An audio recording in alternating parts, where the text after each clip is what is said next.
అధికారం సుప్రీంకు ఉంది. రాష్ట్రపతి గవర్నర్ల అధికారాల పరిధిపై సలహా ఇవ్వచ్చు.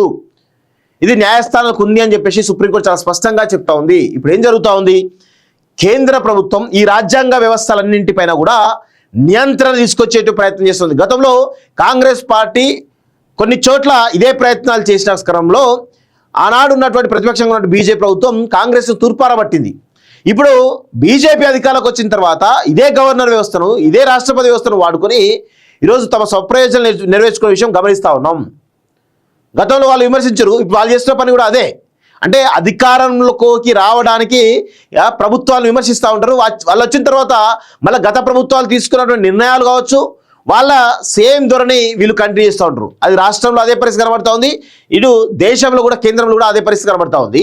సో ఖచ్చితంగా న్యాయ వ్యవస్థ ఉంది, న్యాయ వ్యవస్థ దీనిపైన ఫోకస్ పెడుతూ ఉంది. గవర్నర్లు బీజేపీ కేంద్ర ప్రభుత్వం నియమించేటువంటి వ్యక్తులు వాళ్ళు రాజ్యాంగాన్ని అనుసరించి పరిపాలన చేయమని అంటే కేంద్ర మోడీశాల ఆదేశానుసారం పరిపాలన చేస్తూ ఉన్నారు. మోడీశాల మెప్పు కోసం పనిచేస్తూ ఉన్నారు. మళ్ళీ తమకు ఆ గవర్నర్ గిరి ఎక్స్టెన్షన్ కావాలని చెప్పేసి వాళ్ళ మెప్పు కోసం పనిచేస్తూ ఉన్నారు తప్ప ఎక్కడ కూడా ప్రజల కోసం పనిచేయాలి, రాజ్యాంగాన్ని అనుసరించి వ్యవహరించాలి, రాజ్యాంగానుసారం మేము పనిచేయాలి అని చెప్పేసి సోయిలేనటువంటి వాళ్ళంతా కూడా ఈరోజు గవర్నర్లుగా నియమింపబడుతూ ఉన్నారు. సో అలాంటి వాళ్ళనే మోడీశాలు ఈరోజు పెద్ద ఎత్తున నియమింపు చేసి ఈ రాజ్యాంగ వ్యవస్థల్ని అవహేళన చేస్తూ అంబేద్కర్ను అవమానించినట్టుగానే కనబడతా ఉంది. సో మన రాజ్యాంగానికి సంబంధించిన బ్యూటీని అన్నిటి కూడా సో చాలామంది మిస్యూజ్ చేస్తూ ఉన్నారు. ఇప్పుడున్నటువంటి పాలకులు మిస్యూజ్ చేసి గతంలో ఉన్న పాలకులు కూడా మిస్యూజ్ చేసిన విషయం గమనిస్తూ ఉన్నాం. సో బిల్లులను నిరవధికంగా పెండింగ్లో ఉంచడం సరికాదు.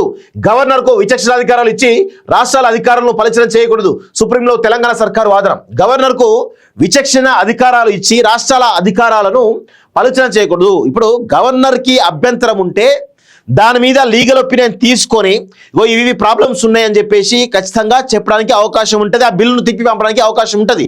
కానీ ఆ బిల్లులను తమ దగ్గర పెట్టుకొని ఆ సంవత్సరాల పాటుగా తాత్సారం చేయడం వల్ల దాని యొక్క ఆ పథకానికి ఏదైతే అనుకుంటున్నారో ఆ ప్రభుత్వం యొక్క క్రెడిబిలిటీ పోయేటువంటి అవకాశం ఉంటుంది. ఆ క్రెడిబిలిటీ పోవడానికే ఈ ప్రయత్నం చేస్తూ ఉన్నట్టు చాలా స్పష్టంగా అర్థమవుతోంది.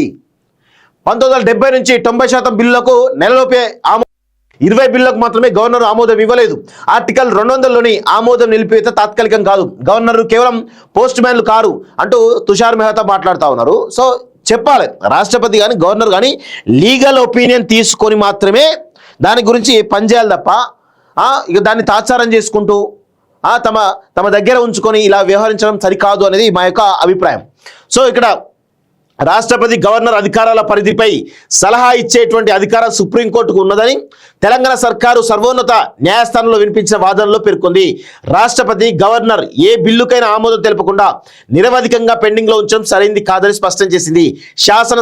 శాసనసభలు ఆమోదించిన బిల్లుపై రాష్ట్రపతి గవర్నర్లకు గడువును విధించడంపై రాష్ట్రపతి లేవనెత్తిన ప్రశ్నలకు సంబంధించి సుప్రీంకోర్టు బుధవారం తన విచారణ కొనసాగించింది. భారత ప్రధాన న్యాయమూర్తి BR Gavai, justice Surya Kant, justice Vikram Nath, justice PS Narasimha, justice చందూర్కర్లతో కూడిన ధర్మాసనం ఎదుట తెలంగాణ ప్రభుత్వం తరపున సీనియర్ న్యాయవాది నిరంజన్ రెడ్డి వాదనలు వినిపించారు. గవర్నర్కు విచక్షణాధికారాలు ఇచ్చి రాష్ట్రాల అధికారాలను పలుచన చేయడం సరికాదని ఆయన వాదించారు. మంత్రిమండలి సలహా మేరకే గవర్నర్ వ్యవహరించాలని ఆర్టికల్ 200తో సహా అన్ని అధికారులు సూచిస్తున్నాయని నిరంజన్ రెడ్డి గుర్తు చేశారు. ప్రజాస్వామ్యబద్ధంగా ఎన్నికైన మంత్రిమండలి గవర్నర్కు తప్పుడు సలహా ఇచ్చే అవకాశమే లేదని చెప్పారు. మంత్రిమండలి సలహా లభించని సమయంలోనే గవర్నర్ తన నిర్ణయం తీసుకోవచ్చు అని చెప్పేసి కూడా తెలుస్తూ ఉంది. సో ఇంకా చూడండి, మన రాజ్యాంగాన్ని చూస్తే గర్వంగా ఉంది అంటూ కూడా ఈరోజు జస్టిస్ గవాయ్ మాట్లాడిన విషయం మనం చూస్తూ ఉన్నాం. గవర్నర్కి కానీ రాష్ట్రపతి కానీ విచక్షణాధికారం ఉంటుందని వాదించారు. ఎన్నికల తర్వాత లేదా ఎవరికి మెజారిటీ రాని సందర్భంలో మంత్రిమండలి ఉనికిలో లేనప్పుడే గవర్నర్ రాష్ట్రపతి వ్యక్తిగత విచక్షణతో వ్యవహరించే అవకాశం ఉందని న్యాయస్థానం కూడా భావించినట్టు ఆయన తెలిపారంటూ చూస్తా ఉన్నాం. కేంద్రం తరపున వాదనిపించిన సోలిసిటరీ జనరల్ తుషార్ మెహతా 1970 నుంచి రాష్ట్రాల శాసనంలో పంపిన బిల్లు 90% నెలలోపే గవర్నర్ల ఆమోదం పొందాయని కోర్టు దృష్టికి తీసుకొచ్చారు. మొత్తం 17,150 బిల్లులు గవర్నర్ల వద్దకు వస్తే కేవలం 20 సందర్భాల్లో మాత్రమే వారు వాటిపై ఎలాంటి నిర్ణయం తీసుకోకుండా పెండింగ్ లో పెట్టారని తెలిపారు. అందులో 7 బిల్లులు ఇటీవల కాలంలో తమిళనాడు ప్రభుత్వం రూపొందించారని వెల్లడించారు అంటూ చూస్తారు. అక్కడ తమిళనాడులో ఆ ప్రభుత్వం పైన పెద్ద ఎత్తున ఇబ్బంది పెట్టడానికి ఈ కేంద్ర ప్రభుత్వం ఒక నిర్ణయం తీసుకుని చాలా స్పష్టంగా అర్థమవుతున్న విషయం మనందరం కూడా గమనించాల్సినటువంటి అవసరం అయితే ఉంది. గవర్నర్లు కేవలం పోస్ట్ మ్యాన్లు కారని, అలా భావిస్తే గవర్నర్ రాజ్యాంగబద్ధమైనటువంటి పాత్ర కేవలం అలంకారప్రాయంగా మారుతుందని ఆందోళన వినిపించారు. సో గవర్నర్కు నచ్చకపోతే 100% దాన్ని వ్యతిరేకించవచ్చు, న్యాయ సలహా తీసుకొని దాన్ని తిప్పి పంపొచ్చు. ఎక్కడెక్కడ ఇబ్బందికర అంశాలు ఉన్నాయో వాటిని మెన్షన్ చేసి పంపించవచ్చు. కానీ సంవత్సరాల తరబడి తమ ఆఫీసులో పెట్టుకోవడం వల్ల ఏం లాభం? గవర్నర్ వ్యవస్థ ఏమో దానికి ఏమైనా క్రెడిబిలిటీ ఉంటుందా?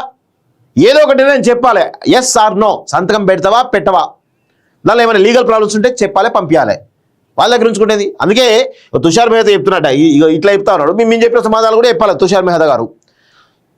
గవర్నర్లు కేవలం పోస్ట్ మ్యాన్ కారని, అలా భావిస్తే గవర్నర్ల రాజ్యాంగబద్ధమైన పాత్ర కేవలం అలంకారప్రాయంగా మారుతుందని ఆందోళన వెలిబుచ్చారు.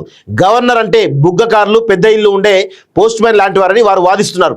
ఈ వాదన రాజ్యాంగపరంగా తప్పు అని పేర్కొన్నారు. ఏదైనా బిల్లు తన వద్దకు వచ్చినప్పుడు ఆర్టికల్ 200 ప్రకారం గవర్నర్ దానికి ఆమోదం తెలపచ్చు, ఆమోదం నిలిపివేయచ్చు, రాష్ట్రపతి పరిశీలనకు పంపవచ్చు, అసెంబ్లీకి తిరిగి పంపొచ్చు. సో అదే అంటున్నాం, మీరు ఆమోదిస్తారా లేకపోతే ఆమోదించరా, లేకపోతే రాష్ట్రపతి పంపిస్తారా, ఏదో ఒకటి చేయాలి కదా.